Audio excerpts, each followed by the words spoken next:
welcome to the Panalysts, the internet argument show, where this week we're going to have some open-ended questions because I was too sick to figure out some options while I was writing them, so look forward to that. Joining me this week is Team Rocking Sim. Because we rock. Okay. And Team iHorner? Yeah, I thought we were just doing old stream names. What about me? We did Matters of Import, but that's too good of a name for this show. What about me? You have the Panelists. Yeah, that's... You can be on our team. Yeah, I feel like Ian's betrayed both Beej and me. Doesn't want to use Matters of Import, doesn't want to reference his teammate. There's some serious discord going over on Side Blue. Orange, how are you guys feeling? We should probably get a Discord. We're gonna start a Discord. We simulate what it is to rock. Corporalite. Or Oasis. I'm glad everybody's got a great grasp of both the English language and what rock jokes to make me giggle. So good news, fellow Blur fans. Thanks to a scientific advancement involving the Large Hadron Collider, some extremely hot tea, and an unsecured lump of weapons-grade plutonium, time travel is now real and very expensive, which means there are lots of good-paying jobs as historical chaperones, i.e., ensuring that Instagram influencers don't get themselves killed while vlogging themselves poking a T-Rex in the bum. Given that you will have to travel with someone who is both insufferable and reckless, when would you like to go back in time to? Windmill Slam Library of Alexandria.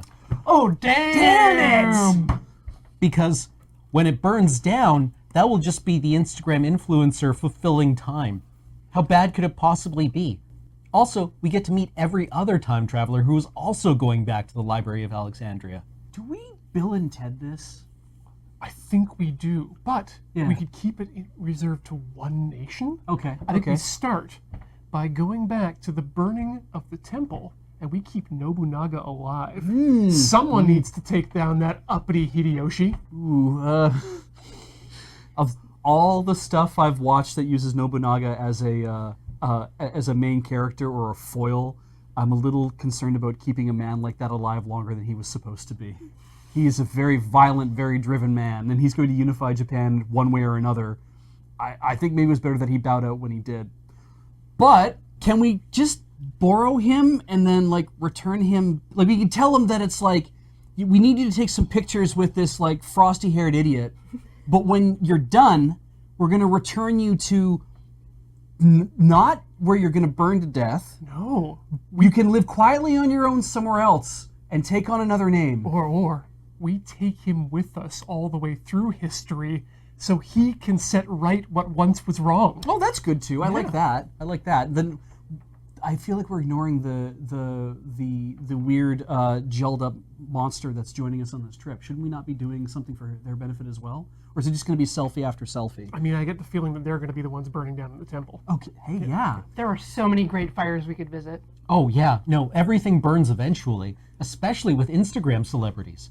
Thinking like Hindenburg, Great Fire of London, Great Fire of Chicago, Great Fire of Boston, Great Fire of San Francisco. I don't even know if all of these are real, but I believe all of these places did burn at one point or another. Could we also visit the molasses tidal wave that took out Boston? Yes! I mean, we can just do a tour of the world's worst disasters.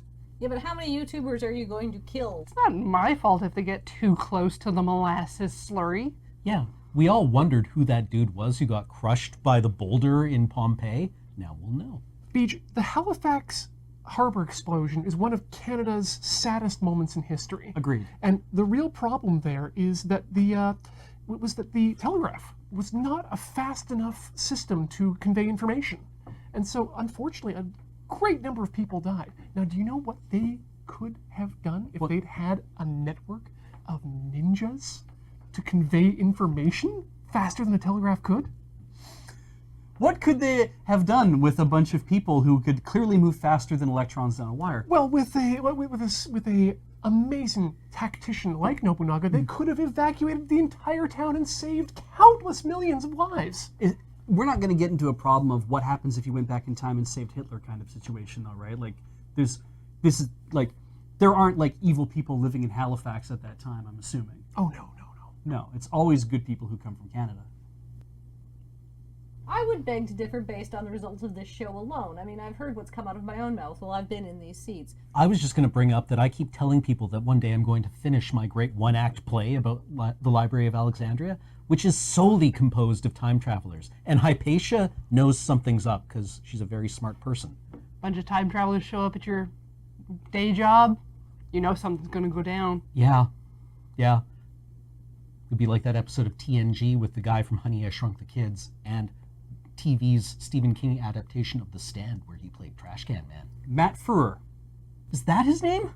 Is that who you're talking about? I think so. He was that really tall guy who refused to give any straight answers to Captain Picard when he wanted to know what course of action would lead to extinction or success for the aliens. I thought Matt Frewer was Barkley, and he was afraid of spiders. No, and then he became a spider. Barkley was played by the same guy who played Murdoch on the A-Team.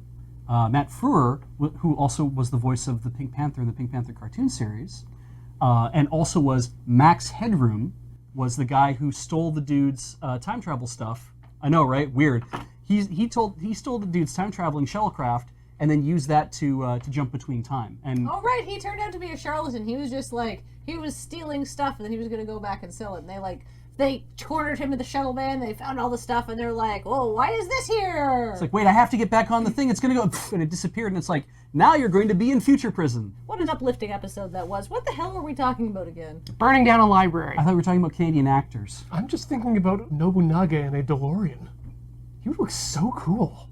Damn. So they're gonna become best friends with Nobunaga Oda, whether or not Nobunaga Oda wants that to happen. He might not even speak our language. I guarantee you Japanese has changed significantly since Nobunaga Oda was alive. Yeah. So there's going to be a little bit of a communication barrier there. He might know hentai Gana. Oh, yeah. Oh, damn.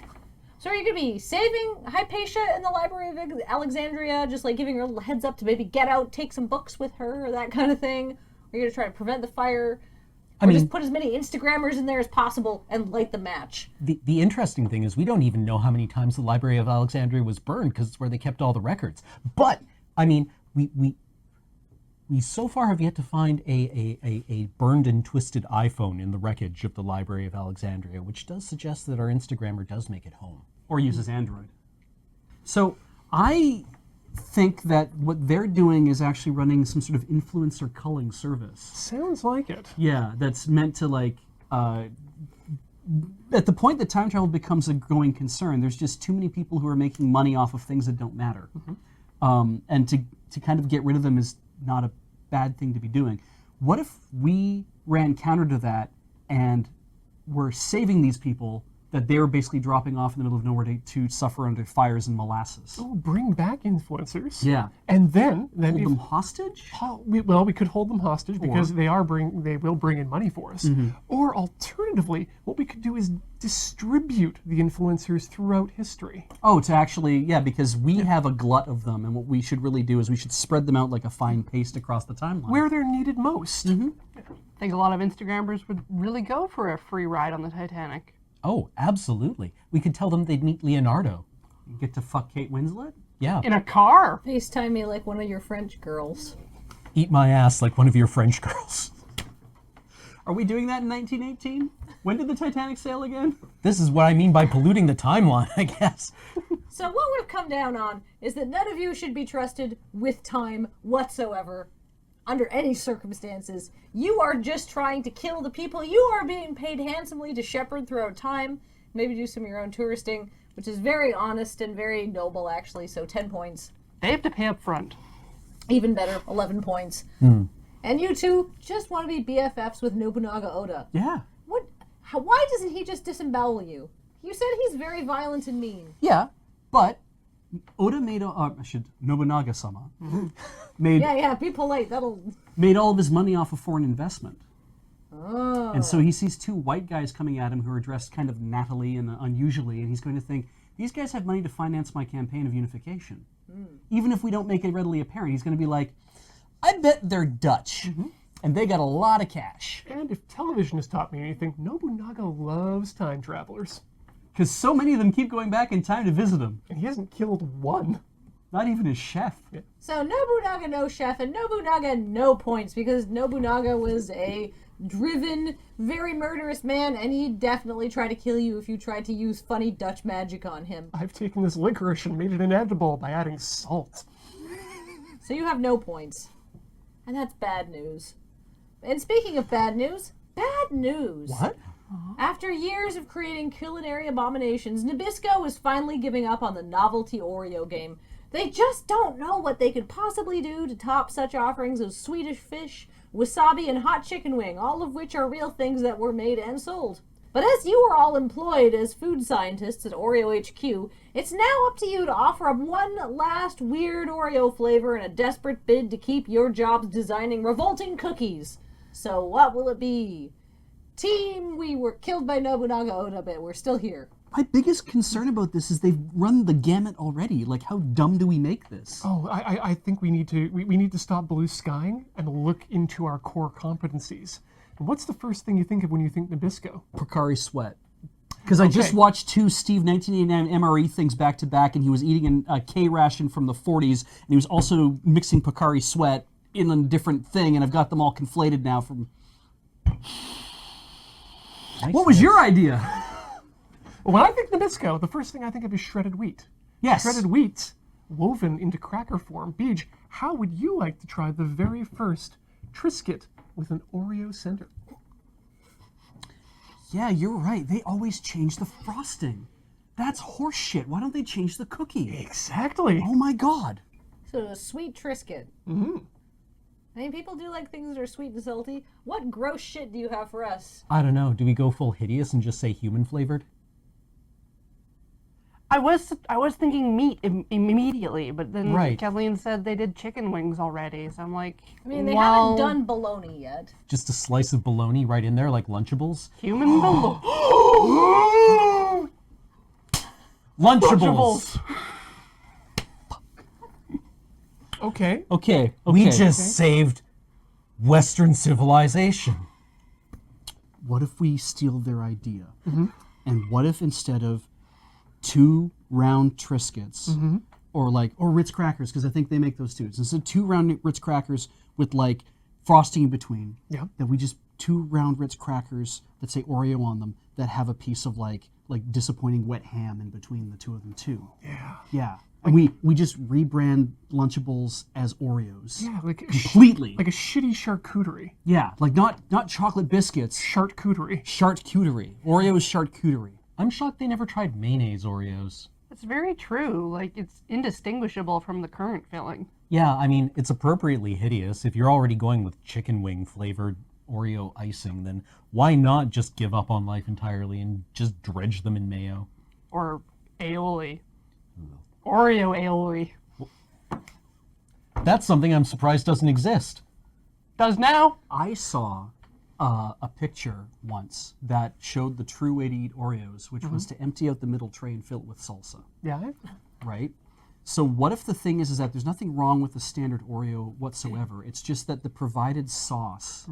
What if we get beyond that? What if we make like Like a lost Dunkaroos. like beef hash? Ooh. You know? Or a refried bean. Yeah, exactly. Like what if that was the thing? It's like, and that comes sealed, like 300 grams of like refried beans or It's a 7-layer dip. Yeah. Except each layer is a different form of icing. right, and you could layer the Oreos inside it as well, and you could eat the whole thing with a spoon. Oh man, way to be the coolest kid at school. What if we're going about this all wrong? And Yes, well, we are. And what we just want to do is improve the Oreo. Yeah, okay. So let's take the cookie, let's deconstruct it, and remake it with some slightly higher quality ingredients. Make it a little bit less cloyingly sweet. Give it a bit more break to it. Okay. Take the cream, make it slightly creamier, Okay. just a little bit less sweet. Right. Take out that graininess of it, and instead of the word Oreo on it, we put the word numino on it. Is this a thing that already exists, Ian? Yes. Are they called numinos? Yes. Where the hell do you buy a numino? At any place you can buy an Oreo. Are those like the Paul Newman brand of Oreos? Yes. Like the man who makes salad dressing? Yes. I've never bought his salad dressing because it's quite expensive. How are the numinos? Better than Oreos. So you, Oreo food scientist Ian, are proposing that you just quit your job and go get a job at the Paul Newman Food Factory? No, I think we just buy a lot of Numinos and resleeve them. I have one word, just one word for you. Voreos. They belong inside you. Are they changed in any way? Or are they just like, is it just a picture of a moaning Oreo going inside somebody's mouth on the cover? They want to be there. They've been looking forward to it for so long. And you can see them anticipating finally arriving at their destination. A little bit of the white filling squirting out between the two chocolate cookies as it finally enters your mouth. I imagine you could mount a camera or something in them. How small are GoPros these days? Okay, so we take a page from Nintendo, and we call them Wario's, Okay. and they're just icing and then cookie and then icing. Fuck. Yeah. You're never gonna top a cookie that literally ejaculates in pleasure. Hell, I don't think you can bottom for that cookie. Are Oreos you get inside a military ration called Wareos? Yes. They'd have to be. Unless you're with the UN peacekeeping force, in which case it's just a police cookie. They're blue. Oh shit, we should make them blue. Let's just make them blue. Great.